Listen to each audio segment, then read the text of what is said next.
بسم اللہ الرحمن الرحیم۔ آج ہم انشاءاللہ غسل سے متعلق کچھ احکام پڑھیں گے، چونکہ ہمارے ابھی طہارت کا ہی باب چل رہا ہے۔ غسل کب فرض ہوتا ہے اور غسل کا طریقہ کیا ہے؟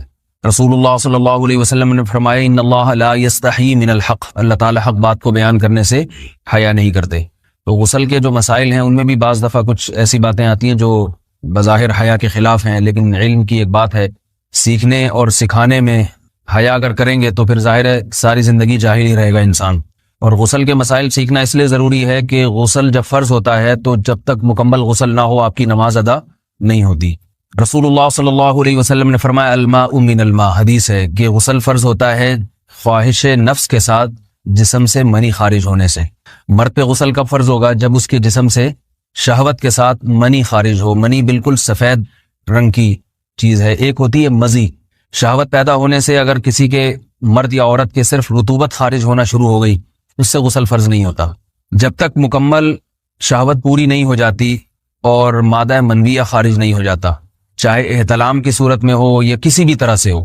مردوں کے ساتھ چونکہ یہ بہت زیادہ ہوتا ہے، نائٹ فال کی صورت میں مردوں پر غسل کی یہ صورت بہت زیادہ فرض ہوتی ہے۔ جیسے ہی بلوغت ہوتی ہے تو احتلام شروع ہو جاتا ہے، ہفتے میں 1 دفعہ 2 دفعہ 3 دفعہ، بعض نوجوانوں کو روزانہ بھی 2 دفعہ ہوتا ہے، جبکہ خواتین میں یہ والے غسل کی صورت بہت ہی کم ہوتی ہے کہ ان کو نائٹ فال ہو یا اس طرح سے غسل فرض ہو۔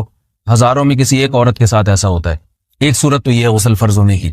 دوسری صورت کیا ہے کہ جب انسان اپنی زوجہ کے ساتھ ملاپ کرے اور انٹرکورس ہو جائے، چاہے اس صورت میں ڈسچارج دونوں میں سے کوئی ہو یا نہ ہو، لیکن دونوں پہ غسل فرض ہو جائے گا، مرد پہ بھی اور عورت پہ بھی۔ یہ تو مردوں کے غسل کے فرض ہونے کا ہے۔ مردوں کے غسل میں ایک چیز یہ بھی ہے کہ اگر آپ نے رات کو نیند کی اور صبح آپ اٹھے اور آپ نے کپڑوں پہ نشان دیکھا، اب آپ کو یہ پتہ نہیں چل رہا کہ یہ منی کا نشان ہے یا مزی کا ہے، تو بھی آپ پر غسل کرنا فرض ہے۔ یہی سمجھا جائے گا کہ یہ آپ خواب میں ڈسچارج ہوئے ہیں۔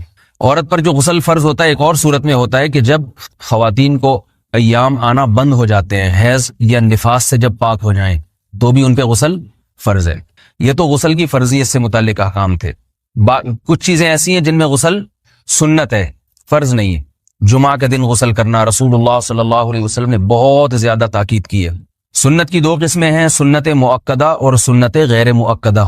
مؤکدہ وہ ہوتی ہیں کہ جن کو چھوڑنے کا اگر کوئی معمول بنا لے تو گناہ کا خطرہ ہے اور ایسا شخص قابل ملامت ہے، اسے شریعت ملامت کرتی ہے، برا بھلا کہتی ہے۔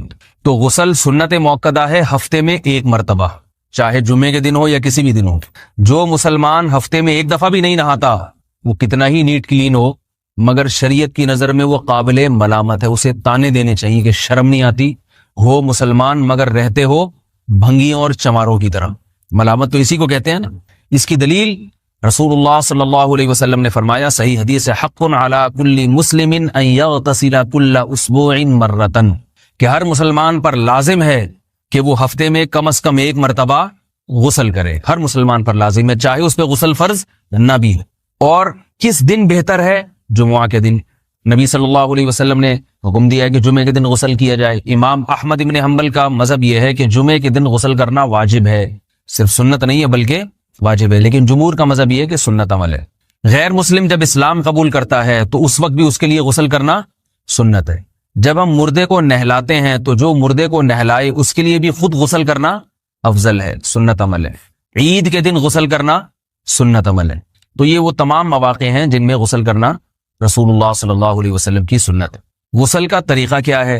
غسل میں 3 چیزیں فرض ہیں، منہ بھر کے قلی کرنا، ناک میں پانی ڈالنا کہ ناک کی جو نرم جگہ ہے یہ اچھی طرح تر ہو جائے، اور پورے جسم پہ 1 مرتبہ پانی بہا دینا کہ جسم میں بال کے برابر جگہ بھی خشک نہ رہے۔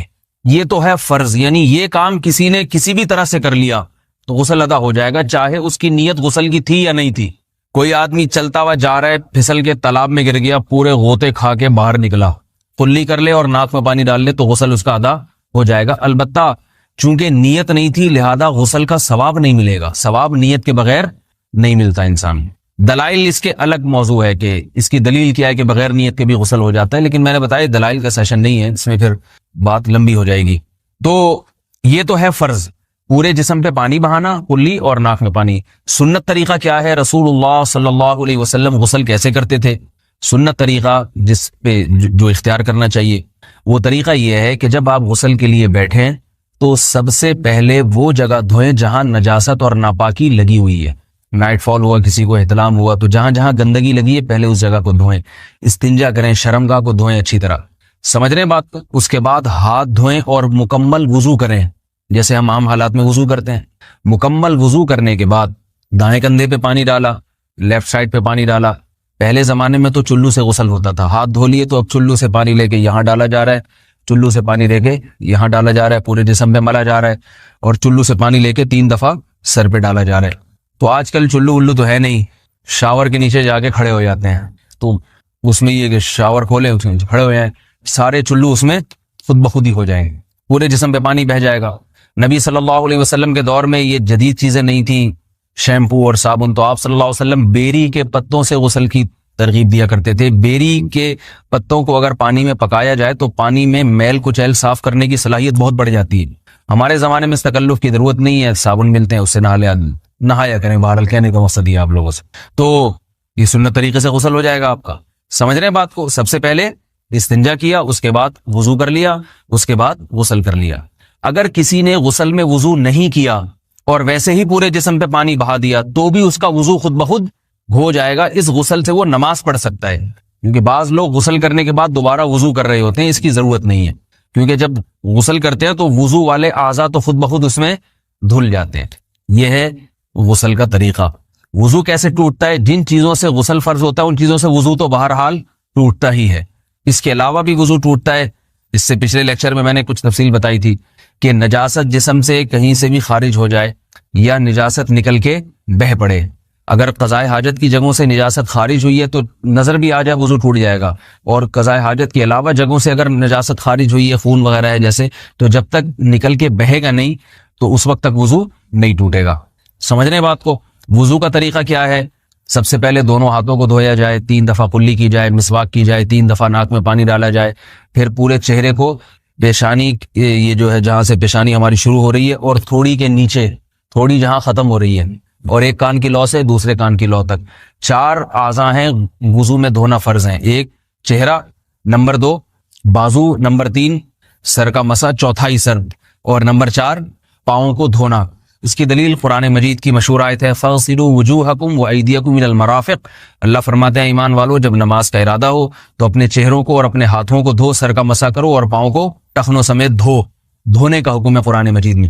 البتہ سر کے بارے میں یہ نہیں آئے پورے سر کا مسا کرو, بلکہ آ رہا ہے وَامْسَحُوا بِرُؤُوسِكُمْ. با کا لفظ ہے, با آتی ہے تبعیض کے لیے کہ سر کے بعض حصے کا مسا.